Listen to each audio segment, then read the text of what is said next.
Selamat pagi teman-teman. Renungan pagi hari ini berjudul Ketika Iman Terasa Lemah, Yesus Tetap Kuat.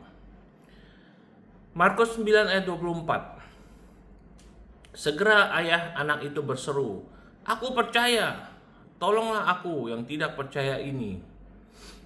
Engkau tidak memerlukan iman yang sempurna agar Yesus melakukan mukjizat yang sempurna. Terkadang doa yang paling kuat yang dapat kita panjatkan adalah, "Tuhan, aku percaya, tolonglah ketidakpercayaanku." Surga merespons hati yang dengan tulus mencari Kristus. Kisah dalam Markus 9 adalah salah satu pengingat paling menghibur dalam Alkitab bahwa Yesus menjumpai orang-orang tepat di titik terendah kehidupan mereka. Seorang ayah yang putus asa membawa anaknya yang menderita kepada para murid dengan harapan agar disembuhkan. Tetapi mereka tidak dapat menolongnya. Ketika semua solusi manusia gagal, Yesus datang. Seringkali memang demikian cara Allah bekerja.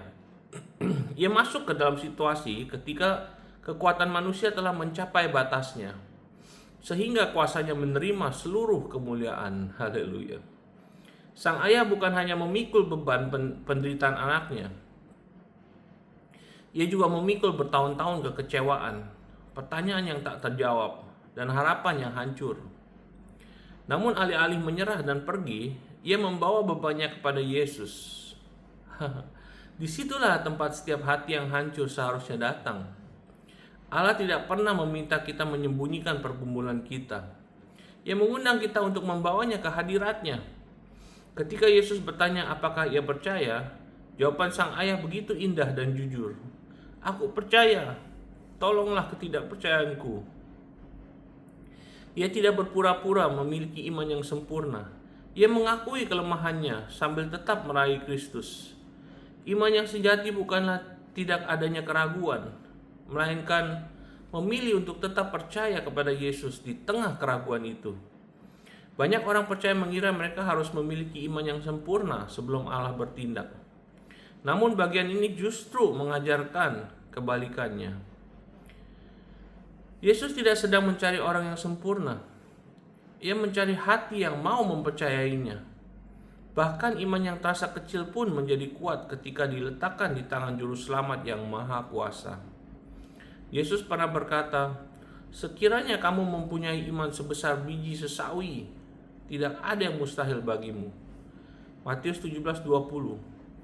Besarnya imanmu tidaklah sepenting kebesaran pribadi kepada siapa iman itu diarahkan.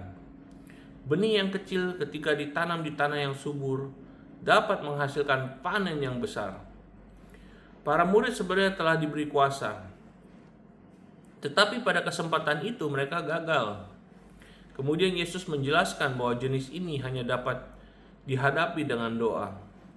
Kegagalan mereka bukan sekadar soal kemampuan, melainkan menunjukkan bahwa kemenangan rohani hanya dapat diperoleh melalui ketergantungan penuh kepada Allah. Kemenangan rohani tidak diraih dengan rasa percaya diri kepada diri sendiri, tetapi melalui keintiman dengan Tuhan. Banyak pergumulan tidak dapat diatasi hanya dengan bakat, kecerdasan, atau tekad. Ada kemenangan yang hanya datang melalui kehidupan yang terus melekat kepada Allah dalam doa. Doa bukanlah pilihan terakhir bagi orang percaya. Doa adalah sumber kekuatan terbesar karena menjaga kita tetap dekat dengan hati Bapa di surga. Keadaan anak itu tampak tanpa harapan. Roh jahat itu berulang kali berusaha membinasakannya, dan tidak seorang pun di sekitarnya memiliki jawaban. Tetapi apa yang mustahil bagi manusia sangat mudah bagi Yesus. Satu perintah dari anak Allah mematahkan belenggu yang telah mengikat anak itu selama bertahun-tahun. Tidak ada kegelapan yang dapat bertahan di hadapan otoritas Kristus. Haleluya. Firman Allah mengingatkan kita, orang-orang benar berseru-seru dan Tuhan mendengar. Ia melepaskan mereka dari segala kesesakannya. Mazmur 34 ayat 18. Doa-doamu tidak pernah hilang dalam keheningan. Allah yang mendengar seruan seorang ayah yang putus asa dalam Markus 9 masih mendengar setiap doa yang dinaikkan kepadanya hari ini. Mungkin mukjizatmu belum datang. Mungkin kau telah lama berdoa untuk keluargamu, kesehatanmu, pernikahanmu, atau masa depanmu, tetapi belum melihat jawaban yang kau harapkan. Jangan mengira bahwa penundaan Allah berarti ketidakhadiran Allah. Yesus datang tepat pada waktu yang sempurna dan waktunya menyatakan kemuliaannya. Musuh ingin membuatmu percaya bahwa keadaanmu sudah tidak memiliki harapan. Tetapi Injil menyatakan hal yang sebaliknya. Yesus ahli memulihkan apa yang sudah dianggap mustahil oleh orang lain. Ia datang ke dalam situasi yang paling sulit dengan kuasa yang tidak terbatas, belas kasihan yang tidak berkesudahan, dan kasih yang tidak pernah gagal. Haleluya. Rasul Paulus menulis, Allahku akan memenuhi segala keperluanmu menurut kekayaan dan kemuliaannya dalam Kristus Yesus. Filipi 4 ayat 19. Allah tidak dibatasi oleh kelemahanmu, masa lalumu, ataupun keadaanmu.